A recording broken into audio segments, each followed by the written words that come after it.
Okay, so now I'm gonna explain a particular scene from Star Trek. So in the Star Trek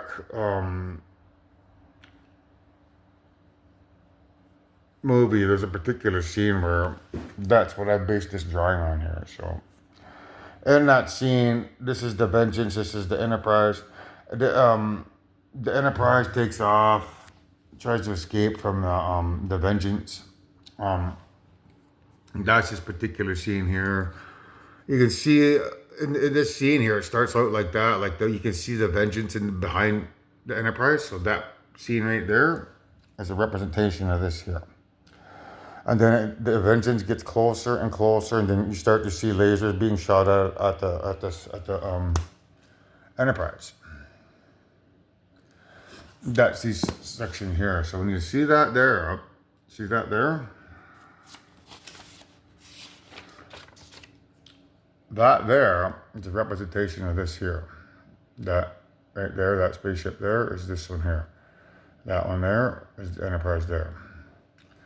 And then here it gets a little bit closer. There's the Vengeance, and there's the Enterprise. So here it is getting a little bit closer. Over here, it's right behind the spaceship now. Like it's coming up right behind it, which would be like right there when it gets that close. But I've labeled this here, so when you see it here, that's it there. Then it starts shooting. So right there, see the red lasers? That's it here. So it starts shooting the red lasers at the Enterprise. There's the red lasers right there. And there's the red lasers there. So it continues shooting it. There it is from behind. So that's the Enterprise. There's one of the red lasers. Right here, red laser.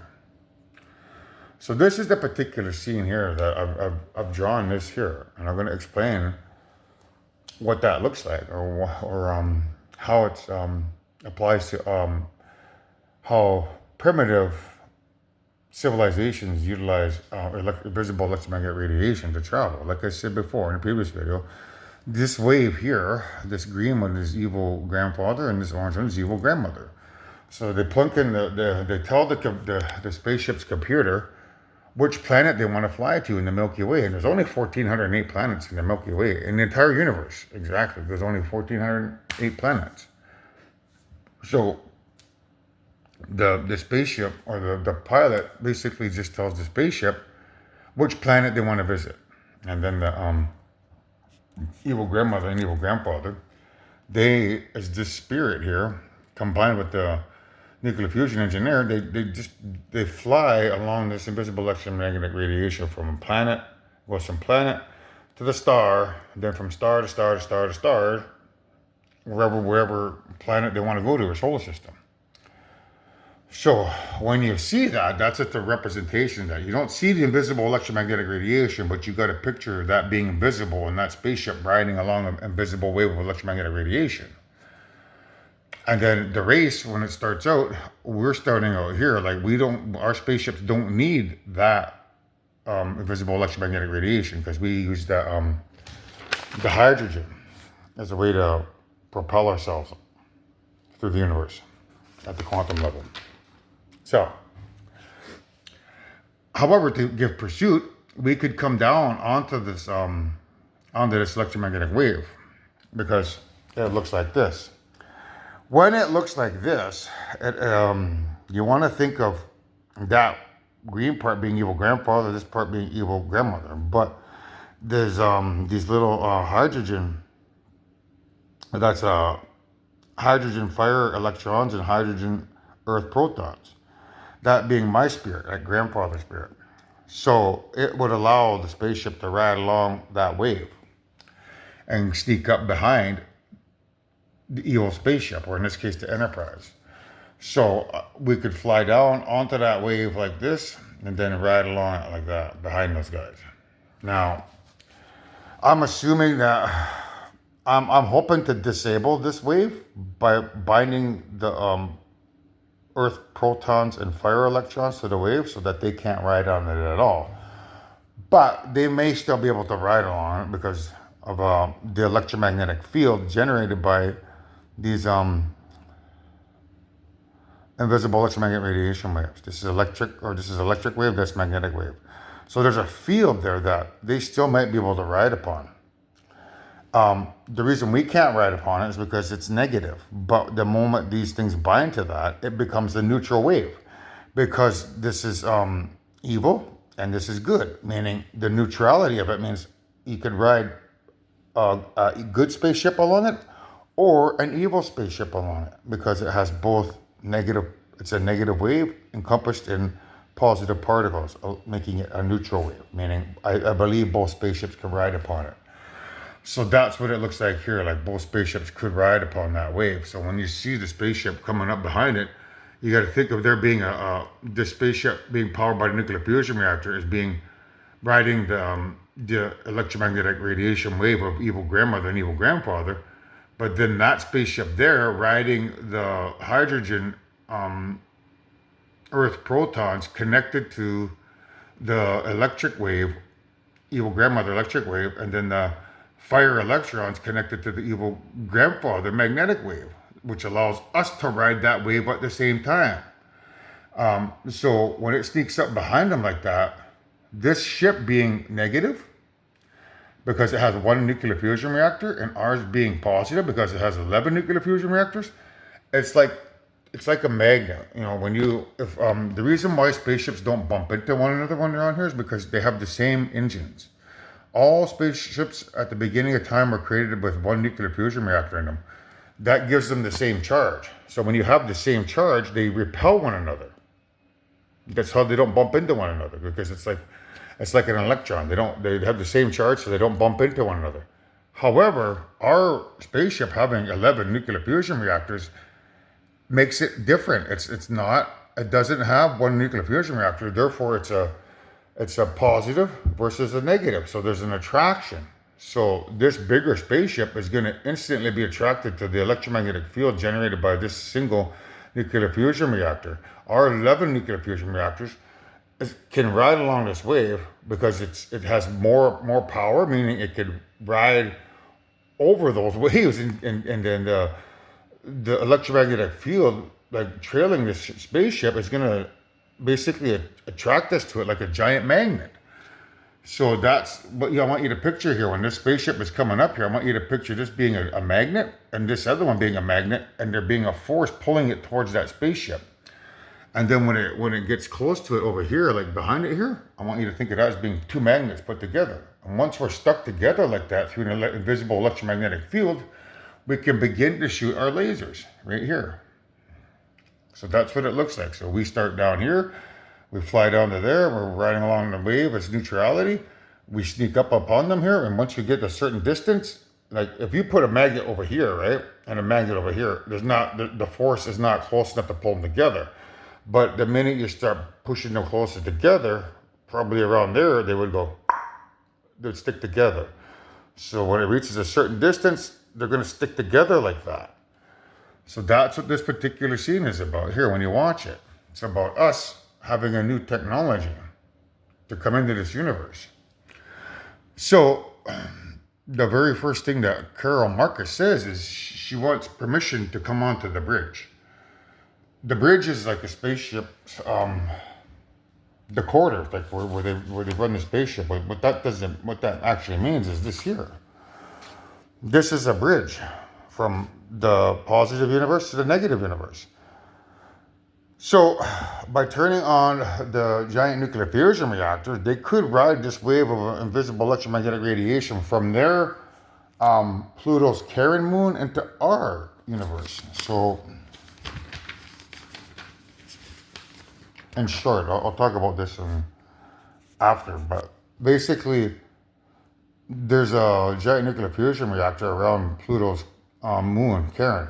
So when they turn that on, it's going to get crushed into the black hole here, and all the moon particles and even the nuclear fusion reactor will ride this invisible electromagnetic radiation wave right there. So it'll bounce from Pluto. It'll bounce from Charon to Pluto, then to the sun, and then from star to star to star to galaxy to galaxy to galaxy until it reaches here. Here normally it would stop, but because it's a white hole. It rides upon all that material rides on this green wave here. And since I've purified that green wave by running and eating healthy and not climaxing and not doing anything bad, that all that material can ride from that Karen white black hole along that visible electromagnetic radiation wave. It'll come into this universe here, and then this is our universe here, and then all of a sudden you see a white hole appear out near Pluto at Charon, and a bunch of stuff will come flying out of there, like the moon, the moon particles here. Like when it gets sucked into that black hole, it's going to come out over here, and it's going to come out. You see a bunch of asteroids come out, then you'll see the nuclear fusion reactor pieces come out. So that's the bridge. This is the bridge to our parallel universe. It's a quick way to get over here.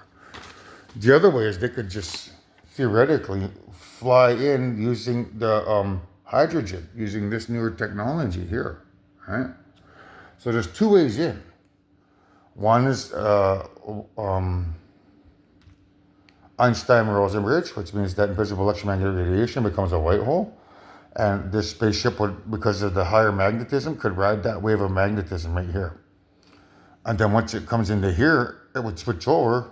The magnetic properties of the spaceship would be attracted to the electrical particles here on this magnetic wave. So it would switch. Right here, it would ride the magnetic wave. And then when it gets to here, it would ride upon the magnetic wave, but through electricity, through the magnetism of the spaceship. So the electricity, the electrical particles would be attracted to the magnetic shell of the spaceship. So the transition would just ride along that wave. The other one is they could just fly in using the hydrogen in this universe into the hydrogen in this universe and just fly right through the wall. There's two ways they can come in here. So that's what she's talking about, permission to come onto the bridge. The bridge simply means the Einstein-Rosen bridge to our universe. So over here, she begins having a conversation with Captain Kirk. He's like, we're at warp, Anthony. He can't catch up with us. So what that means is they're here. They're riding along their evil magnetic wave. So he thinks I can't catch up with them because our spaceships are good and his are evil. And because evil grandmother is in control, like our spaceship can't be told where to go along there because evil grandmother is in control and evil grandfather. However, when these particles here are bound to that, this evil grandfather and evil grandmother, they decide where they take the spaceship.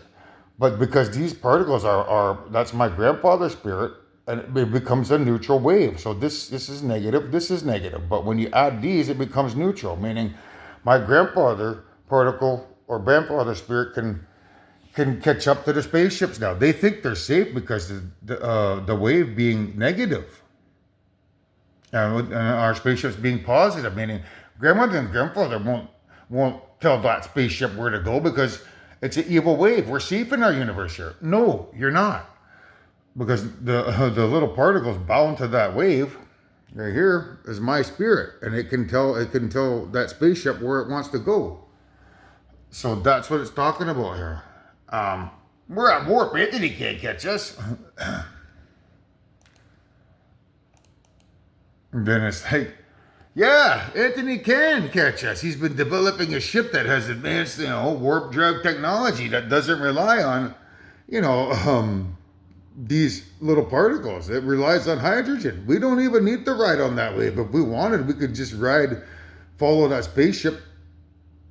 We're riding along that wave and follow the spaceship by riding along the hydrogen. That's how advanced we are. We don't need to ride along that wave. If I don't want my spaceships to, we could ride along the hydrogen atoms in the universe like that. So, in that particular scene where they're giving chase, we don't have to ride that wave. We can, but we don't have to. My grandfather could just ride above it like this right here.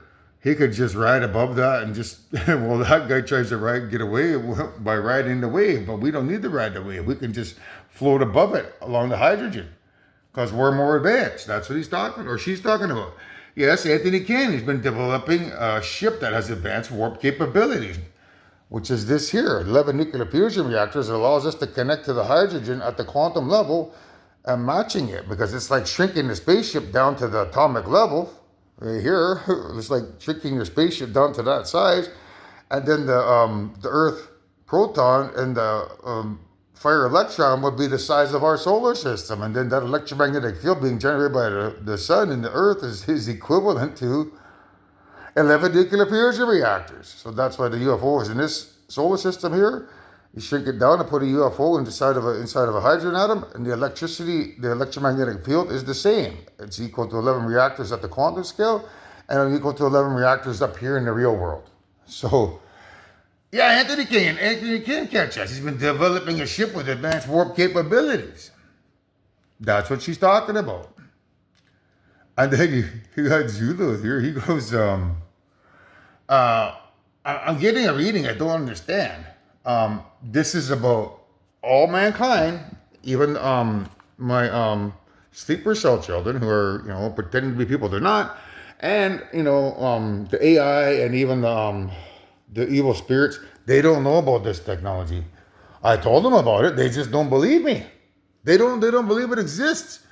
I'm getting a reading I don't understand. Anthony's telling us that he has advanced warbirds, that advanced war spaceships that he can bring in here and attack us. Ha! What a liar, man. I don't believe that guy. I get a reading I don't understand, meaning the reading is the book. When you read my book and you read about this technology, it's going to be for the people who are here pretending to be people they're not. It's something that they've never read before. For science, it's something that you've never read before. For mankind, it's something you've never read before. Everybody on planet Earth has never read this book before. Out of 9 past lives, yeah, you've read a similar book. You've read a similar book. This is the first time you're learning about this technology.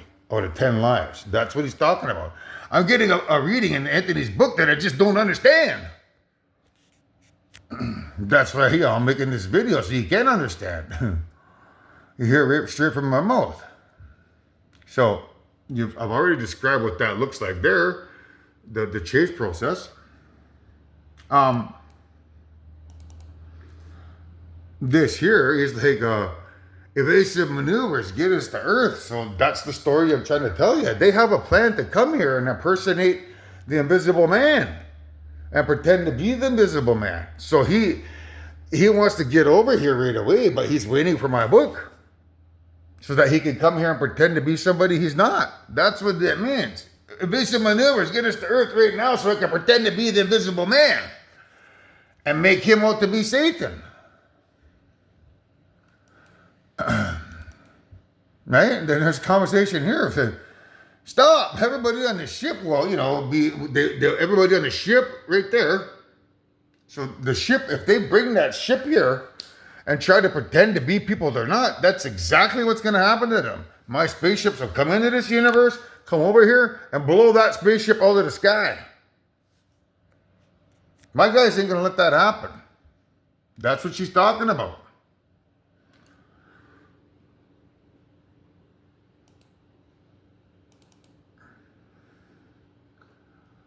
So that's the same thing there. When she's talking about talking to me. So what's going on there is, I'm assuming it's the AI, because I've asked 15 times for my spaceships. But this guy here, who's my evil primordial son, the human who stabbed me in the back, he didn't let her talk to me. He didn't let her bring the UFOs here, because she's a representation of an AI. So this is a human. That's the machine. I've been asking for my UFOs 15 times, but he's stubborn.